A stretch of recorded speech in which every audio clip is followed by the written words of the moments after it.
తెల్లని పాలధారలల్ల పల్లె తెల్లారుతుంటదిరా గుళ్ళోని గంటలు కాడెట్ల మెడలోన జంటగా మోగుతూ ఉంటాయిరా నాగలి భుజాన పెట్టుకుంటే దోస్తులు చెయ్యేసినట్టేరా కొట్టు గోదా పక్కన ఉంటే కొండంత బలగం ఉన్నట్టురా చల్లగాలి మోసుకొచ్చెరా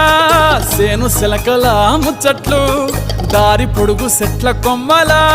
రాలుతున్న పూల సప్పట్లు గట్టి మోపులు కాల్వ కట్టులు చెమట సుక్కల్లో తడిసిన ఈ మట్టి గంధాల పల్లెటూరు దీని తీరే అమ్మ తీరే